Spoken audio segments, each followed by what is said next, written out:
نحمده ونصلي على رسوله الكريم اما بعد فاعوذ بالله من الشيطان الرجيم بسم الله الرحمن الرحيم رب اشرح لي صدري ويسر لي امري واحلل عقدة من لساني يفقهوا قولي۔ سورۃ البروج۔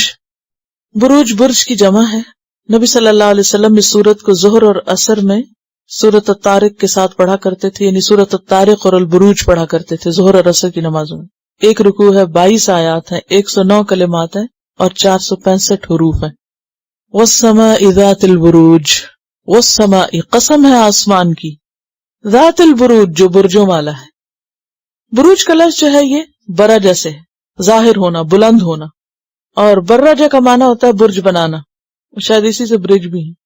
اور پھر برج کہتے ہیں بلند عمارت، اور تبرج کہتے ہیں عورت کے بن سمر کے نکلنے کو، یعنی عورت اپنے آپ کو خوب بنا سنوار کے، یعنی اپنے جو محاسن ہیں ان کو نمایاں کر کے نکلتی ہے۔ سر کے بالوں کو اوپر کرنا بھی تبرج میں آتا ہے، اسی طرح سینے کا نمایاں کرنا، ایسا لباس پہننا یا کوئی بھی ایسی چیز کہ جس میں عورت اپنے آپ کو نمایاں کرے، وہ تبرج ہوتا ہے۔ اور حجاب ہوتا ہے جو کل ہم نے پڑھا تھا تبرج کو کٹ ڈاؤن کرنے کے لیے۔ تو والسماء ذات البروج، قسم ہے آسمان کی جو برجوں والا ہے۔ سورۃ الحجر میں آپ نے پڑھا وَلَقَدْ جَعَلْنَا فِي السَّمَاءِ بُرُوجًا۔ سورۃ الفرقان میں آتا ہے تبارک الذی جعل فی السماء بروجا۔ تو آسمان کے برج کیا ہیں؟ آسمان کے ستارے، اور ایسے ستارے جو نمایاں ہوں، نظر آئیں، روشن ہوں۔ اور پھر اب جو سپر سٹارز اور نووا سٹارز جو ہیں ان کو اگر دیکھیں تو وہ انسان کی آنکھوں نے دیکھ لیے۔ اور جہاں تک یہ جو زڈیک سٹارز ہیں، یہ جو آپ کے برج ہیں اور جو آپ قسمت کے حال جاننے کے لیے کیا کہتے ہیں اس کو، ہاروسکوپس، جو لاکھوں کروڑوں کی تعداد میں پڑھے لکھے جاہل اپنی قسمتیں اس میں ڈھونڈتے رہتے ہیں اور کتابیں لیے پھرتے ہیں اور معلوم نہیں کس طرح سے جاننے کی فکر میں رہتے ہیں، تو ان کو بھی بروج کہتے ہیں۔ اس کی تو اللہ ہی حقیقت جانتا ہے کیا ہے، لیکن یہاں مراد ستارے۔ والسماء ذات البروج، قسم ہے آسمان کی جو برجوں والا ہے۔ والیوم الموعود، قسم ہے اس دن کی جس کا وعدہ دیا گیا ہے۔ کون سا دن ہے وہ؟ قیامت کا دن۔ دلیل، قبروں سے نکل کے مردے جب اٹھیں گے تو کیا کہیں گے؟ ھذا ما وعد الرحمن وصدق المرسلون۔ ایک اور جگہ آتا ہے ھذا یومکم الذی کنتم توعدون۔ ایک اور جگہ آتا ہے حتی یلاقوا یومہم الذی یوعدون۔ تو یہی ہے دراصل الیوم الموعود، وہ دن جس کا وعدہ کیا گیا۔ والسماء ذات البروج والیوم الموعود، اور قسم ہے اس دن کی جس کا وعدہ دیا گیا۔ وشاہد، قسم ہے دیکھنے والے کی، ومشہود، اور جسے دیکھا جائے گا۔ شاہد کا لفظ جو ہے یہ شاہدہ سے، شاہد ہوتا ہے سامنے والا، اور شاہدہ کا مطلب ہوتا ہے دیکھنا یا گواہی دینا، دونوں معنی ہوتے ہیں۔ اور گواہی بھی اس لیے کہ انسان جس چیز کو دیکھتا ہے اسی کی گواہی دیتا ہے۔ تو یہاں پر چونکہ پیچھے قیامت کا ذکر ہے تو قیامت کے اعتبار سے شاہد کون ہوں گے؟ نمبر 1 تو خود اللہ سبحانہ وتعالیٰ، وَكَفَى بِاللَّهِ شَهِيدًا وَاللَّهُ عَلَى كُلِّ شَيْءٍ شَهِيدٌ۔ پھر کون ہے گواہ؟ محمد صلی اللہ علیہ وسلم۔ کیا دلیل ہے؟ فَكَيْفَ إِذَا جِئْنَا مِن كُلِّ أُمَّةٍ بِشَهِيدٍ وَجِئْنَا بِكَ عَلَى هَؤُلَاءِ شَهِيدًا، سورۃ النساء 41 میں آتا ہے۔ ایک اور جگہ آتا ہے فَكَيْفَ إِذَا جِئْنَا مِن كُلِّ أُمَّةٍ بِشَهِيدٍ۔ تو اس سے کیا پتہ چلتا ہے کہ ہر امت میں سے گواہ ہوں گے۔ پھر امت محمد وَكَذَلِكَ جَعَلْنَاكُمْ أُمَّةً وَسَطًا لِتَكُونُوا شُهَدَاءَ عَلَى النَّاسِ۔ اور پھر ان شہداء کے علاوہ اور کون شہید ہوں گے؟ خود زمین بھی شہید ہوگی، زمین بھی گواہ ہوگی۔ يَوْمَئِذٍ تُحَدِّثُ أَخْبَارَهَا بِأَنَّ رَبَّكَ أَوْحَىٰ لَهَا۔ اور کون کون گواہی دیں گے؟ انسان کا اپنا جسم، اور پھر انسان کے ساتھ بھی گواہ ہوں گے۔ وَجَاءَتْ كُلُّ نَفْسٍ مَعَهَا سَائِقٌ وَشَهِيدٌ، ہر انسان کے ساتھ گواہ لگے ہوئے ہوں گے، فرشتے بھی گواہ ہوں گے، وہ بھی گواہی دیں گے۔ اور نماز روزہ بھی دیں گے کوئی گواہی؟ روزہ کیا کہے گا؟ قرآن کیا کہے گا؟ نماز کیا کہے گی؟ یہ سب قیام نماز ہی کے لیے آتا ہے نا، قیام، سیام اور قرآن، یعنی وہ دن گواہیوں کا دن ہے۔ یا اللہ، اتنی گواہیاں جہاں جمع ہو جائیں، ذرا سوچئے، اتنی گواہیاں جمع ہو جائیں، وہاں کون بھاگے گا؟ کون بہانہ کرے گا؟ کون کہے گا کہ میں نے کچھ نہیں کیا تھا، یہ ایسے مجھ پہ الزام؟ گواہی تو کوئی ایک بھی کسی کے خلاف دے دینا وہ کافی ہوتی ہے۔ کہاں یہ کہ ہر ایک ہی گواہ بنا ہوا ہے. والیوم الموعود وشاہد ومشہود، اور مشہود کیا ہے؟ جس پر گواہی دی جائے. اب اس میں خود انسان بھی ہوں گے اور اس کے علاوہ وہ دن بھی ہوگا، یعنی وہ دن بھی یوم مشہود ہے. جیسے قرآن مجید میں آتا ہے نا ذالک یوم مجموع لہ الناس وذالک یوم مشہود. عرفہ کے دن کو بھی مشہود کہا گیا ہے کیونکہ اس دن بھی کیا ہوتا ہے؟ اس دن کو سب لوگ وہیں دیکھنے جاتے ہیں، وہیں جا کے حاضر ہوتے ہیں نا. حاضری کا دن ہے نا وہ. اگر آپ اس دن حاضر نہ ہو تو آج نہیں ہوگا. اسی طرح جمعے کا دن بھی مشہود کہلاتا ہے. وشاہد و مشہود، مشہود ہوتی ہے وہ چیز جس کو دیکھا جائے، جس کی گواہی دی جائے. اور ویسے رونق میلے والے دن کو بھی کہتے ہیں کیونکہ اس دن سارے لوگ دیکھنے آتے ہیں، جیسے کوئی ایگزیبیشن کہیں لگی ہوئی ہو، کیونکہ سب گھروں سے نکل آتے ہیں نا. تو قیامت کے دن بھی ہر طرح کے لوگ ہوں گے اور ہر ایک دوسرے کو دیکھ بھی رہا ہوگا اور رنگ رنگ کے اعمال بھی نظر آ رہے ہوں گے. اور پھر یہ کہ یشہد المقربون بھی کل ہم نے پڑھا، تو اس دن کی گواہیاں بھی ہیں، گواہ بھی ہیں، اور جن کی گواہی دی جا رہی ہے وہ بھی ہیں. اس کی اللہ سبحانہ وتعالیٰ قسم کھا رہے ہیں. ایک طرف بروج کی قسم ہے، دوسری طرف موعود کی قسم ہے، تیسری طرف شاہد و مشہود کی قسم ہے. ان قسموں کے بعد فرمایا قتل اصحاب الاخدود، قتل اصحاب الاخدود، مارے گئے اصحاب الاخدود. قتل کا جو لفظ ہوتا ہے نا، یا تو یہ دعائیہ ہوتا ہے یا یہ خبریہ ہوتا ہے. دعائیہ کا کیا مطلب ہے کہ ان کے خلاف بددعا دی جا رہی، اور خبریہ یعنی ان کے بارے میں خبر دی جا رہی. مارے گئے اصحاب الاخدود. اصحاب ہوتا ہے صاحب کی جمع ساتھی، اخدود یہ خود ہی واحد ہے، اس کا جمع اخادید ہوتا ہے، یہ جمع نہیں ہے. لگتا ہے ایسے نہیں، اس سے جمع ہے، تو اگر آپ کو جمع کے واحد میں آ جائے تو اس کے آگے کچھ نہ لکھیے. تو اخدود جو ہے یہ سنگولر ہے خود. اخدود کا لفظ ہے یہ خندق کے لیے آتا ہے، اگرچہ خندق بھی عربی کا لفظ ہے، غزوہ خندق، لیکن اخدود بذات خود خندق ہے، خندقوں والے. اخدود کا لفظ نا خد سے نکلا، خد گال کو بھی کہتے ہیں، گال میں گڑا بنتا ہے. خد اصل میں نا ذرا لمبے گڑے کو کہتے ہیں، تھوڑا سا یعنی جس میں لمبائی کی طرف جائے، پانی کی نہر جیسے ہوتی ہے یا جیسے خندق ہوتی ہے. خندق دیکھی، ٹرنچ لمبائی کے رخ ہوتے ہیں نا، زمین میں کھودی جاتی. قتل اصحاب الاخدود. اب یہ کوئی خاص لوگ ہیں جن کی طرف یہاں اشارہ ہے. یہاں ایک تاریخی واقعے کی طرف اشارہ مل رہا ہے، اور وہ یہ کہ یمن کے علاقے میں یا یمن کی طرف نجران کا ایک علاقہ تھا. نجران میں کون رہتے تھے؟ عیسائی. نبی صلی اللہ علیہ وسلم کے پاس نجران کا وفد آیا تھا. تو 523 عیسوی میں 523 عیسوی نبی صلی اللہ علیہ وسلم کی پیدائش سے 50 سال پہلے کا واقعہ. وہاں کا ایک بادشاہ تھا یہودی جس کا نام تھا ذو نواس. اس نے کچھ عیسائیوں کو زندہ جلا دیا تھا، برن کر دیا تھا. اس نے ان کو عیسائیت چھوڑنے پہ مجبور کیا تھا کہ تم اپنا مذہب چھوڑ دو، لیکن وہ نہیں مانے. تو اس نے کیا کیا؟ بڑے پیمانے پہ خندقیں کھدوائیں، آگ سے بھروا دیا ان کو اور لوگوں کو اس میں دھکیل دیا. یہ بھی ایک بڑا سانحہ ہے. دنیا میں بارہا ایسے واقعات ہوئے، لوگوں کو جلایا گیا. یہودیوں کے ہاتھ عیسائی جلائے گئے، پھر عیسائیوں کے ہاتھ یہودی جلائے گئے. کوئی مشہور واقعہ یاد ہے؟ ہولوکاسٹ. تو یہ بہت سی مذہبی چپکلشوں میں اور مذہبی جنگوں میں لوگوں کو جلایا گیا ہے.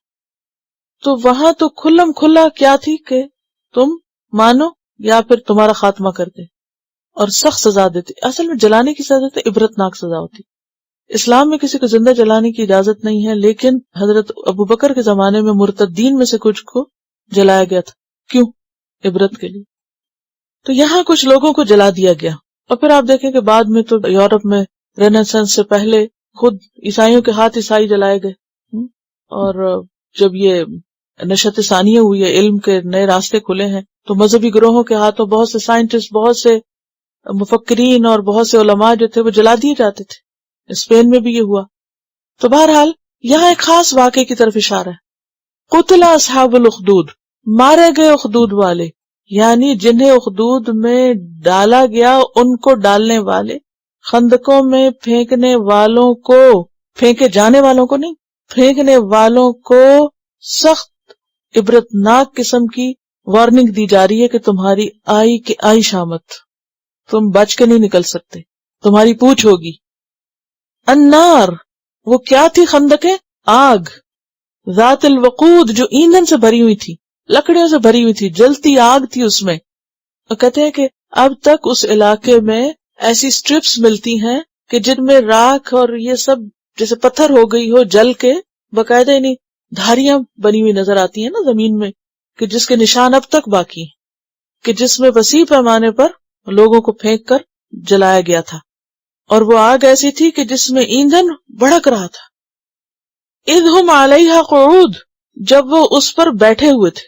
قعود جو ہے وہ قاعد کی جمع ہے، بیٹھ رہنا اور کوئی کام نہ کرنا، یعنی ان کا تماشا دیکھنے کے لیے لوگ جو ظالم تھے وہ سارے کام کاج چھوڑ کے بیٹھے ہوئے تھے کہ بس اس کام کو کر کے چھوڑنا ہے۔ وہم، اور وہ کون؟ اصحاب الاخدود اور قعود۔ علی ما یفعلون بالمؤمنین شہود، علی اوپر اس کے، ما جو، یفعلون جو وہ کر رہے تھے، بالمؤمنین مومنوں کے ساتھ، شہود گواہ تھے، دیکھ رہے تھے۔ وما نقموا منہم، اور نہیں وہ بگڑے۔ نقمہ کا معنی ہوتا ہے غصہ کرنا، سزا دینا، ناپسند کرنا، بگڑنا، ناراض ہونا، برا ماننا، قابل عیب سمجھنا۔ وہ ان پہ نہیں بگڑے تھے، کون؟ وہ جو انہیں سزا دے رہے تھے، الا مگر ان یؤمنوا کہ وہ ایمان لائے تھے، باللہ اللہ پر، العزیز الحمید جو زبردست ہے، تعریف والا ہے، محمود ہے، ہر حال میں قابل تعریف ہے، خواہ آپ خوش ہوں تب بھی قابل تعریف ہے، اور خواہ تکلیف میں ہو تب بھی۔ تکلیف میں کیسے پڑھتے ہیں؟ الحمدللہ، الحمدللہ علی کل حال۔ تو حمید وہ جس کی ہر آن تعریف ہو، ہر وقت تعریف ہو، یعنی وہ لوگ تھے جو اللہ کو مانتے تھے، ان کا بس اتنا ہی جرم تھا کہ وہ لا الہ الا اللہ پڑھنے والے لوگ تھے، اللہ کو ماننے والے لوگ تھے، ان کو انہوں نے ایمان لانے کی بنا پر سزا دی، تکلیف میں مبتلا کیا۔ اصل میں یاد رکھیے کہ مکی صورت ہے، اور مکہ میں مسلمانوں کے ساتھ یہی ہو رہا تھا۔ کیا ہو رہا تھا یاد ہے؟ بعض کو لپیٹ کر دھواں دیا جاتا تھا، بعض کو کوئلوں کے اوپر لٹا کر جلایا جاتا کہ چربی پگھل پگھل کے کوئلے بجھ جاتے۔ تو اس موقع پہ کہا جا رہا ہے کہ یہ صرف تمہارے ساتھ نہیں ہو رہا، آسمان گواہ ہے، قیامت کا دن گواہی دے گا کل، اور گواہ گواہی دیں گے کہ اصحاب الاخدود کی شامت آئے گی، جنہوں نے ایندھن بھڑکایا اور جم کے بیٹھ کے دیکھا مومنوں کو سزا دیتے وقت، اور ان کا قصور صرف اتنا تھا کہ وہ ایمان والے تھے، ان کے ایمان لانے کی بنا پر یہ سب کچھ ہوا، ان کے ساتھ ہوا، اور آج تمہارے ساتھ ہو رہا ہے۔ یہ سب ایک دن حساب کا تقاضا کرتا ہے کہ قیامت آنی چاہیے۔ اب آپ دیکھیے کہ اگر چند لوگ ہزاروں لوگوں کو آگ میں پھینک کے جلا دے، کیا انہیں کوئی پوچھنے والا نہیں ہونا چاہیے؟ وہ مظلوم لوگ جن میں بچے، بوڑھے، جوان، عورتیں، مرد، سب کے سب، پوری کی پوری مسلمان قوم آگ میں پھینک کے جلا دی گئی، اور پھر بھی وہ اپنے ایمان سے باز نہیں آئے، ثابت قدم رہے۔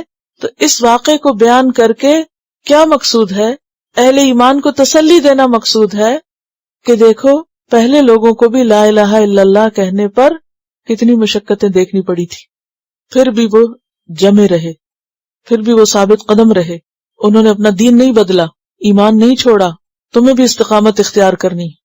دیکھیں دین کی خدمت کرنے والے دو طرح کے لوگ ہوتے ہیں، ایک ہوتے ہیں ایسی مشقتوں سے نکلنے والے رگڑا کھا کے، اور پھر وہ دین پہ جم جاتے ہیں، اور ایک ہوتے ہیں چند ڈالر کے ممبرز۔ آج دین کی خدمت کرنے والے مختلف، معاف کیجیے گا، مختلف دینی اداروں میں اور حتیٰ کہ مسجدوں وغیرہ میں بھی کون آ جاتے ہیں؟ چند ڈالر دے کر ممبر بننے والے۔ پھر وہ کیا کرتے ہیں دین کے لیے؟ کیسے چلاتے ہیں ان اداروں کو؟ جیسے دل چاہتا ہے، جیسے دل چاہتا ہے۔ میں کسی کو تنقید نہیں کر رہی، سب قابل تعریف ہیں جو جتنی بھی خدمت کر رہا ہے، لیکن ان کا تعلق پھر مسجد سے کتنا ہوتا ہے؟ کتنی دیر کا؟ کبھی کبھار کا نا، کبھی کبھار کا، بس کبھی موقع ہوا چلے گئے، جب کوئی ووٹنگ وغیرہ ہونی ہوئی، اس کو گرا، اس کو اٹھا، اس کو چن، اس کو پھینک، اس کو کچھ کر، اور سارا ایک پالیٹکس کا گڑھ بن جاتا ہے سب کچھ۔ اس میں یہ تھوڑی دیکھا جاتا ہے کون اہل ہے، کون نہیں، کون قابل ہے، کون نہیں، کس کو آگے کرنا چاہیے، کس کو پیچھے، یہ تو کوئی نہیں دیکھتا۔ بعض اوقات انتہائی قابل لوگوں کو اٹھا کے ایک طرف پھینک دیا جاتا ہے اور دوسروں کو چن لیا جاتا ہے۔ اب وہ اس کام کے قابل ہے یا نہیں، اس سے کوئی فرق نہیں پڑتا، لیکن دین کی خدمت کن لوگوں نے کی ہے؟ ان لوگوں نے کی ہے۔ نبی صلی اللہ علیہ وسلم کے وہ ساتھی جو 13 سال تک ہر طرح کی تکلیفیں اٹھا کر لا الہ الا اللہ پڑھتے رہے، جنہوں نے کسی مشکل کو مشکل نہیں سمجھا، ہر مخالفت کا مقابلہ کیا، پھر بھی جمے رہے۔ اور اس طرح کے جب دین کے کام ان بنیادوں پہ کیے جاتے ہیں نا، کہ ہر ایک کو اکٹھا کر لیا جاتا ہے، کوئی بھی آ جائے، اور پھر کوئی ان کے اندر مقصد یا منزل یا کوئی ایم یا کوئی شعور کچھ نہیں ہوتا، وقتی مقاصد اور وقتی فائدے ہوتے ہیں. فائدہ ادھر ہے تو ادھر جھلک گئے، فائدہ ادھر ہے تو ادھر ڈھلک گئے. تو اس کا کیا ہوتا ہے؟ دین مذاق بن کے رہ جاتا ہے، کھیل تماشا بن کے رہ جاتا ہے. اور وہ لڑائیاں اور وہ جھگڑے جنم لیتے ہیں کہ وہ پھر کن عدالتوں میں جاتے ہیں، پھر کون فیصلے کرتے ہیں، ان کے بیٹھ کے. سب کو سب کچھ پتا، میرے بتانے کی ضرورت نہیں. اور جب فرسٹ ٹائم میں لندن میں گئی تو بہت بڑی مسجد تھی ایک ایسٹ لندن میں، تو میں نے اخبار میں پڑھا کہ اس میں بہت ایک شور اٹھا ہوا تھا مسلمانوں کا کہ جی وہ پولیس کتے لے کے اندر آ گئی تو مسجد کی بے حرمتی ہو گئی. تو میں نے کہا سبب کون بنا؟ آپ ان کے خلاف جلوس نکال رہے ہیں کہ مسجد میں کتے، آپ لڑے کیوں تھے کہ وہ کتے لے کر پہنچے یہاں؟ کس کا قصور ہے؟ ان کا تو نہیں. ان کو تو آنا، جب آپ لڑیں گے تو مداخلت کریں گے. آپ کا قصور ہے، آپ نے اپنے دین کو کھیل تماشا بنایا ہوا ہے. تو بات یہ ہے کہ یہاں مثال ان کی دے کے اہل ایمان کو سمجھایا جا رہا ہے کہ تمہیں بھی دین کی وجہ سے مشکلات آئیں گی، اور اگر تم ان میں پاس ہو گئے تو ہی تم کھرے سکے ثابت ہوگے جو تھوڑے بھی بہت ہو جاؤ گے. لیکن اگر کوئی دین کے رستے میں آنے والی کسی تکلیف اور مشکل سے گھبرا کے بھاگ جاتا ہے کہ یہ بڑا مشکل راستہ ہے، میں تو یہ نہیں کر سکتا، میں تو کچھ اور ہی کروں گا، تو وہ خود کرے کچھ اور. یہ راستہ تو ہے مشقت کا. الذی لہ ملک السماوات والارض، وہ جس کے پاس ہے بادشاہت آسمانوں اور زمین کی. واللہ علی کل شیء شہید، اور اللہ ہر چیز پر گواہ ہے. اللہ ہر چیز پہ گواہ ہے، سب دیکھ رہا ہے. اور اس صورت میں آپ دیکھیں کہ گواہی اور شہادت کی بہت بات ہے. اور خود ان سب لوگوں کی شہادت ہو گئی تھی نا جو گئے تھے. اس میں آپ نے وہ واقعہ پڑھا ہوگا کہ ایک بچے کی ماں جو تھی وہ دودھ پلا رہی تھی اس کو، تو وہ گھبرائی اپنے بچے کی وجہ سے، تو اس نے کہا نہیں ماں، وہ بچہ بول پڑا کہ نہیں ماں تو کود جا، اور وہ بچے کو لے کے کود گئی آگ میں. تھوڑی دیر کی بھی سوچیں، آگ آگے سامنے کھڑی اور پھر انسان لا الہ الا اللہ کی خاطر اس میں کودے. حضرت ابراہیم علیہ السلام کا ملتا ہے. پھر اس کے بعد ابو مسلم خولانی کا واقعہ میں نے آپ کو بتایا تھا. تو بات یہ ہے کہ بعض اوقات ایمان کی خاطر انسان کو طرح طرح کی تکلیفوں سے گزرنا ہوتا ہے، اور وہ تکلیفیں اللہ کی حکمت اور مصلحت سے آتی ہیں، اور وہ تکلیفیں انسان کو پھر پکا کرتی ہیں، مضبوط بناتی. ایسی چیزوں سے عافیت مانگنی چاہیے، پناہ مانگنی چاہیے. لیکن اگر اللہ کے راستے میں کوئی دکھ تکلیف پریشانی آئے تو اس کو صبر سے اور خوش اسلوبی سے برداشت کرنا چاہیے، کیونکہ صبر کا اجر کتنا ہے؟ انما یوفی الصابرون اجرہم بغیر حساب. ایمان سب سے بڑی چیز ہے اور سب سے قیمتی چیز ہے، اور اس کو ہر قیمت پر بچانے کی ضرورت ہے. اور سچا ایمان اسی کا ہے جو اس کی خاطر ہر چیز کی قیمت دینے کو تیار ہو. اور دوسری طرف وہ لوگ کہ من کان یرید الحیات الدنیا وزینتہا نوفی الیہم اعمالہم فیہا وہم فیہا لا یبخسون. بعض لوگ دین کی خاطر دنیا اور بعض دنیا کی خاطر دین بیچ ڈالتے ہیں. اس میں ہم سب کے لیے بہت بڑا سبق ہے کہ دین کے راستے میں چھوٹی سی مشکل آتی ہے نا، گھر والے کہتے ہیں بس اب کورس بہت ہو گیا، اب آئندہ تو سوال نہیں پیدا ہوتا کہ تم نام لو، تو ہم اسی وقت بیٹھے بالکل ٹھیک ہے اور تو کچھ نہیں پڑھنا ہم کو، بہت ہو گیا. اب تو ذرا سی ٹیڑھی آنکھ برداشت نہیں کر سکتے، ذرا سی کسی کا تانا یا کسی کا کچھ. یعنی دین کے راستے میں کوئی بھی چیز آتی ہے تو ہم کہتے ہیں اچھا دین لے لو ہم سے، ہمیں چھوڑ دو. دین کا سودا کرنے کو تیار ہو جاتے. ان الذین فتنوا المؤمنین والمؤمنات، بے شک وہ لوگ جنہوں نے دکھ دیا مومن مردوں اور عورتوں کو. فتنہ کا لفظی معنی ہوتا ہے کسی چیز کو آگ میں ڈال کے تپانا اور پھر اس کو خالص کرنا. تو اس سے پھر آزمانے کا معنی آتا ہے، دکھ دینا، عذاب دینا، آگ میں ڈالنا. اور یہاں تو اس واقعے کی کانٹیکسٹ میں کیا ہے؟ دراصل آگ میں ڈالا. ان الذین فتنوا المؤمنین والمؤمنات، بے شک وہ لوگ جنہوں نے مومن مردوں اور عورتوں کو جلایا. ثم لم یتوبوا، پھر انہوں نے توبہ نہ کی. فلہم عذاب جہنم، تو ان کے لیے ہے عذاب جہنم کا. ولہم عذاب الحریق، اور ان کے لیے ہے عذاب جلنے کا. حریق فعیل کے وزن پر بہت زیادہ جلنے کا. اور اس کے برعکس ان الذین آمنوا وعملوا الصالحات، بے شک وہ لوگ جو ایمان لائے اور انہوں نے اچھے کام کیے. لہم جنات تجری من تحتها الانہار، ان کے لیے ہے باغ جن کے نیچے نہریں بہتی ہیں.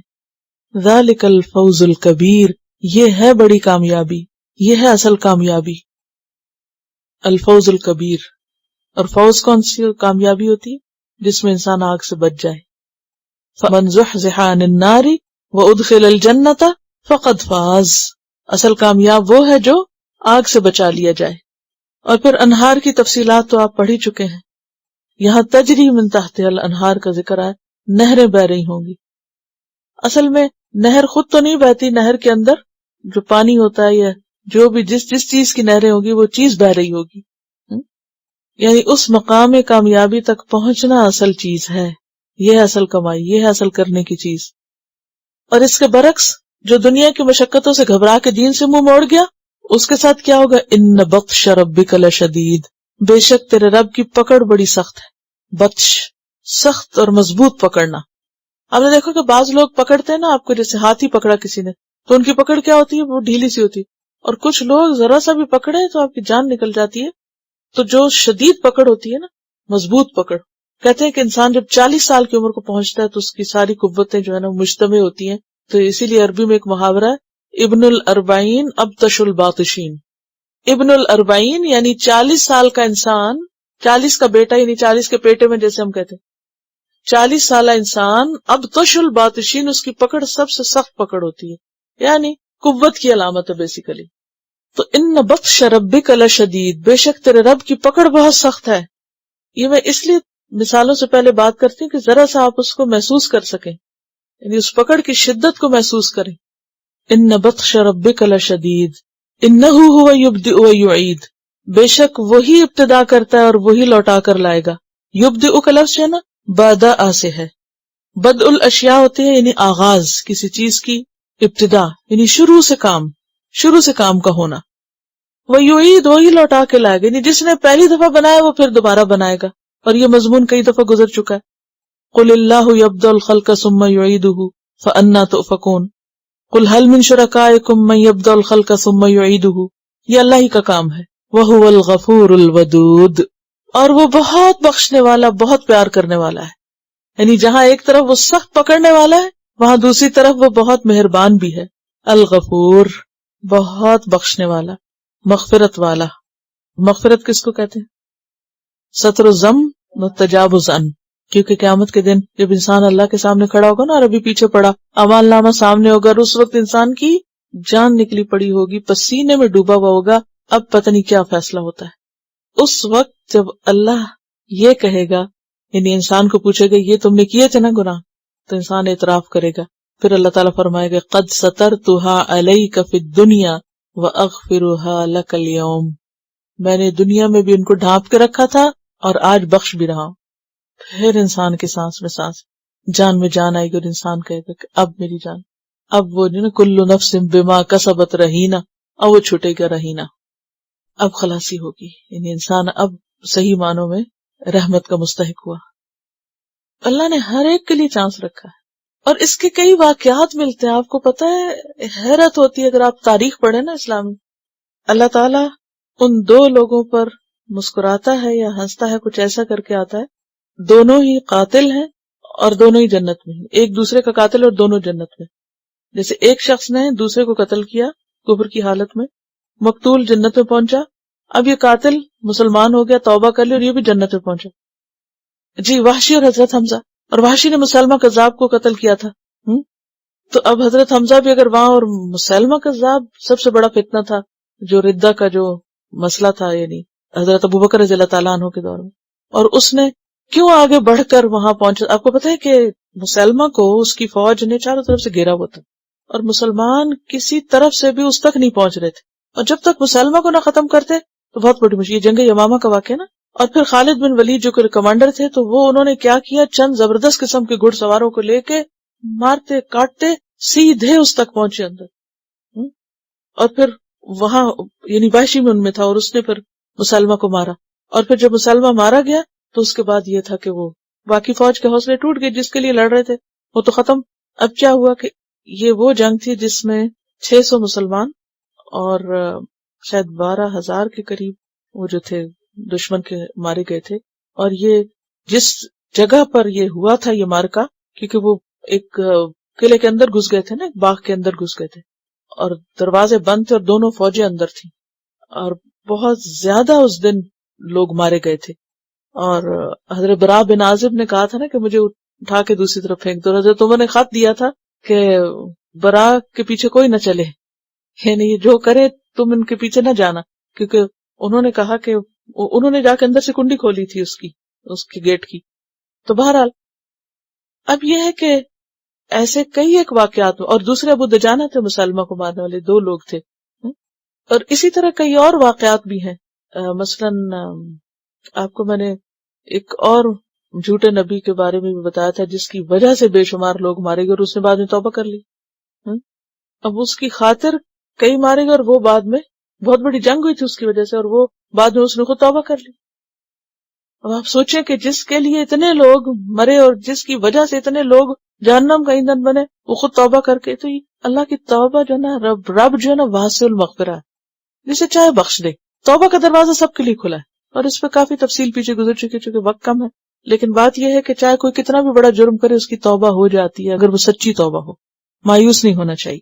اور یہاں کیا ہے، رب غفور بھی ہے اور ودود. ودود کا لفظ جو نا ود سے ہے، اور ود کہتے ہیں خالص محبت کو، یعنی اللہ سبحانہ وتعالی بندوں سے محبت بھی کرتا ہے.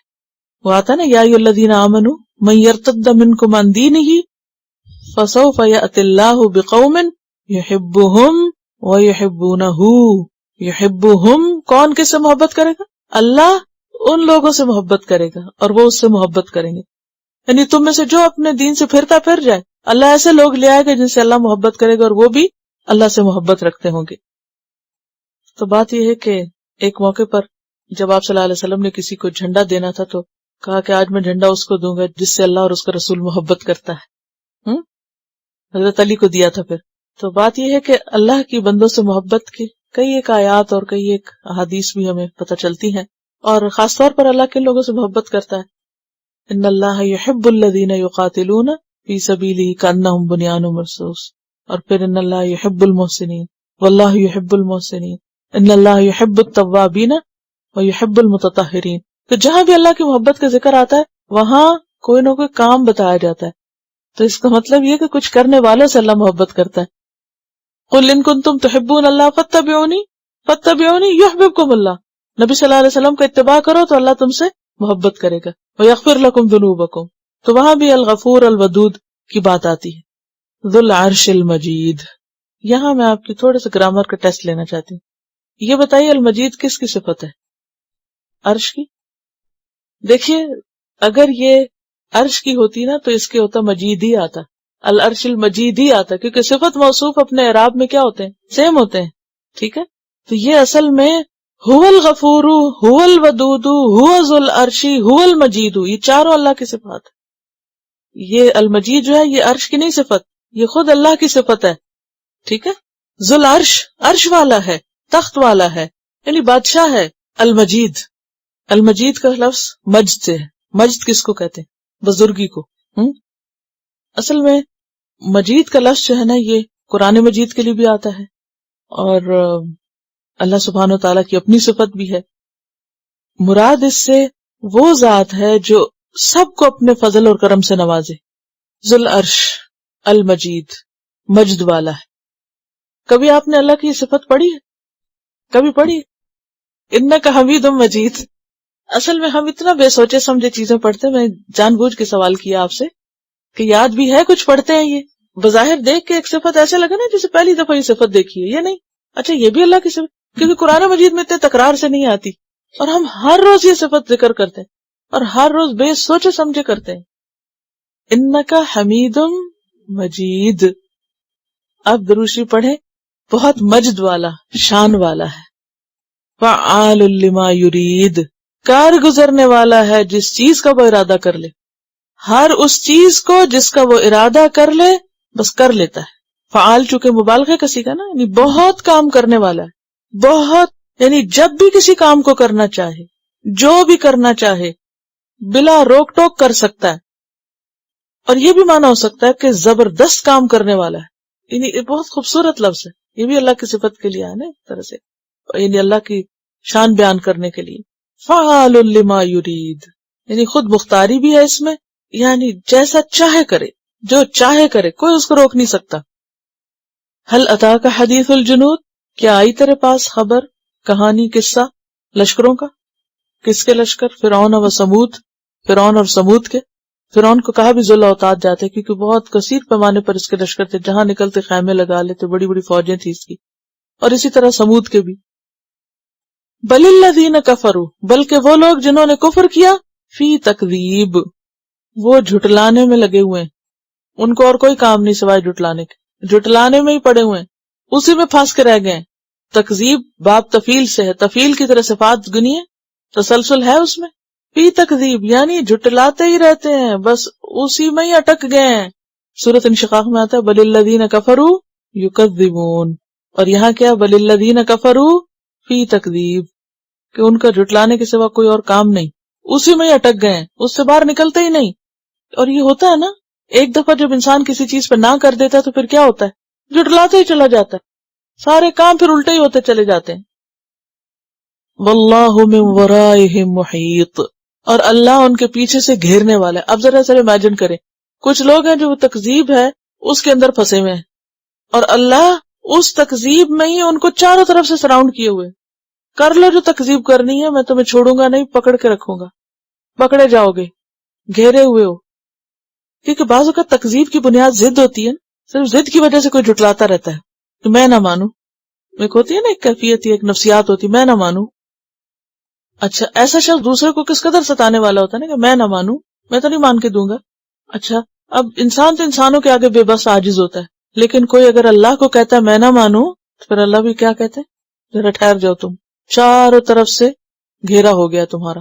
اگر کسی شخص کو دنیا میں پتا چلے کہ پولیس نے اس کو چاروں طرف سے گھیر لیا، وہ کہیں سے بھی نہیں بھاگ سکتا، تھوڑی دیر کے لیے تصور کریں، آپ کی گاڑی ہو یا گھر ہو یا کوئی بھی چیز، کیا کیفیت ہوتی ہے نا انسان، چوروں نے گھیرے میں لیا ہوا۔ بعض اوقات لوگ جیسے ایک دم کار جیکنگ کرتے ہیں تو وہ چاروں طرف سے ایک دم سے آ جاتے ہیں، اور پھر انسان کہتا ہے کہ اب کدھر جاؤں، نہ آپ باہر نکل سکتے ہیں، نہ گاڑی چلا سکتے، ایک آگے کھڑا ہے، ایک دائیں، ایک بائیں، نہ مڑ سکتے۔ تو یعنی کہ کیسی کیفیت ہوتی ہے نا، بے بسی کی کیفیت۔ تو یہاں یہی چیز بتائی جا رہی ہے کہ تم کیوں نہیں نکلتے اس تکذیب سے، نکلو اس سے باہر، تمہیں پتا نہیں ہے کہ اللہ تمہیں گھیرے ہوئے، چاروں طرف سے تم اس کے کنٹرول میں ہو۔ بل ہوا قرآن مجید، بلکہ وہ قرآن ہے بہت بزرگی والا، قرآن مجید۔ یہ قرآن جو ہے یہ بہت خیر و برکت والا ہے اور بہت بزرگ شان والا ہے، یعنی یہ بتایا جا رہا ہے کیونکہ وہ ساری صفات اللہ کے ساتھ آ رہی ہیں۔ قرآن اللہ ہی کا کلام ہے نا، تو اس لیے وہ بھی مجید ہے، وہ بھی مجید ہے۔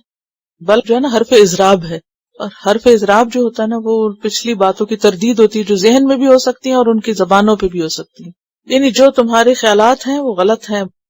فی لوح محفوظ، محفوظ لوح میں ہے، شیاطین کی کاریگری سے بالکل بچا کے رکھا ہوا ہے اللہ تعالیٰ نے۔ محفوظ کہتے ہیں نا، حفاظت میں دے دیا گیا، کس کی حفاظت میں دے دیا گیا ہے؟ ان فرشتوں کی۔ نہ چرا سکتا ہے کوئی، نہ بدل سکتا ہے، کوئی تبدیلی نہیں کر سکتا، کسی قسم کی کمی بیشی نہیں ہو سکتی۔ بِأَيْدِي سَفَرَةٍ كِرَامٍ بَرَرَةٍ، اور سورۃ الواقعہ میں آتا ہے نا إِنَّهُ لَقُرْآنٌ كَرِيمٌ فِي كِتَابٍ مَكْنُونٍ، وہ قرآن کریم کس میں ہے؟ کتاب مکنون میں ہے۔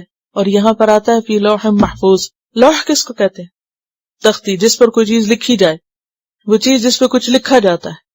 تو قرآن مجید کیا ہے؟ لکھا ہوا ہے اور محفوظ ہے، نہ اس کی عبارت فیڈ ہوگی، نہ کوئی مٹا سکے گا، نہ کوئی بدل سکے گا، جیسا ہے ویسا ہی ہے، محفوظ ہے، لا ریب فیہ ہے، ہر مداخلت سے پاک ہے۔ لہذا تکذیب چھوڑ دو، اس قرآن کو مان جاؤ، جو کہتا ہے اس پر عمل کرو۔ تلاوت۔ اوکے، سبحانک اللہم و بحمدک، نشہد ان لا الہ الا انت، نستغفرک و نتوب الیک۔ السلام علیکم و رحمۃ اللہ وبرکاتہ۔ Quran vocabulary 100%. The best application to understand Quran. Study with flashcards. Word list. Learn 25% of Quran vocabulary in 7 days. Multiple MCQs to practice and test vocabulary. Single choice. Multiple choice. True, false. Bookmark difficult words. Study wrongly answer words. Test your skills. 12 essential grammar lessons at Learn Quranic Grammar. You can select number of word to study from bookmarks. Select number of times wrongly answered words for study. Test your skills with multiple choice, flashcard, true-false, matching words and single choice MCQs. Grammar lessons are available in PDF format. Native Quranic and Urdu fonts. Available at Google Play and Apple App Stores. Download it today to contribute in the Islamic Apps Development Project. Quran vocabulary 100% in Urdu. Visit smartappsweb.com.